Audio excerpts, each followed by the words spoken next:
ఆంధ్రప్రదేశ్ రాష్ట్రంలోని పేద బడుగు బలహీన వర్గాలకు అండగా నిలిచిన ఏకైక రాజకీయ పార్టీ తెలుగుదేశం పార్టీ అని తిరుపతి జిల్లా గూడూరు అసెంబ్లీ నియోజకవర్గం ఎన్డీఏ కూటమి అభ్యర్థి పాసం సునీల్ కుమార్ అన్నారు. గూడూరు తెలుగుదేశం పార్టీ కార్యాలయంలో పార్టీ ఆవిర్భావ దినోత్సవ వేడుకలు ఘనంగా నిర్వహించారు. ఈ సందర్భంగా తెలుగుదేశం పార్టీ వ్యవస్థాపకుడు స్వర్గీయ నందమూరి తారక రామారావు విగ్రహానికి పూలమాలలు వేసి ఘన నివాళులర్పించారు. అనంతరం సునీల్ కుమార్ తెలుగుదేశం పార్టీ జెండా ఆవిష్కరించారు.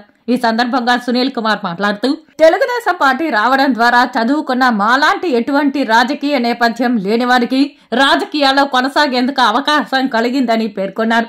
తెలుగుదేశం పార్టీ క్రమశిక్షణ పార్టీ అని తెలిపారు.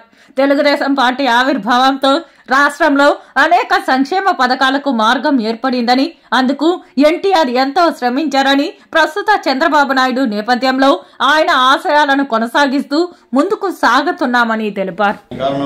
అన్న నందమూరి తారక రామారావు గారు అని చెప్పి నేను తెలియజేస్తున్నా. అట్లాగే మాలాంటి చదువుకున్నటువంటి నిరుద్యోగులు ఈరోజు రాజకీయాల్లోకి వచ్చారంటే, చదువుకున్న వాళ్ళు వచ్చారంటే అది కూడా అన్న నందమూరి తారక రామారావు గారి పుణ్యం అని చెప్పి ఒకసారి గర్వంగా చెప్పాల్సిన అవసరం ఉందని చెప్పి నేను తెలియజేస్తున్నా.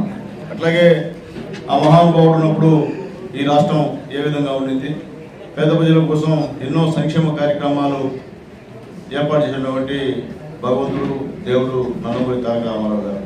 ఆయన వారసత్వం ఈరోజు మన చంద్రబాబు నాయుడు గారు కూడా అదే వారసత్వాన్ని కొనసాగిస్తూ ఈరోజు ఈ రాష్ట్ర ప్రజల కోసం ఎంతో శ్రమిస్తూ ఖచ్చితంగా ఈసారి గవర్నమెంట్ వస్తే ఇంకా పేదవాళ్ళకి ఏదో ఎంతెంతో చేయాలని తపంతో తాతాలాడుతున్నటువంటి మన చంద్రబాబు నాయుడు గారికి మనందరం కూడా చేయూతనిద్దాం. ఈ ఎలక్షన్స్ లో ఆయన్ని ఖచ్చితంగా ముఖ్యమంత్రి చేస్తున్నామని చెప్పి అందరికీ తెలియజేస్తూ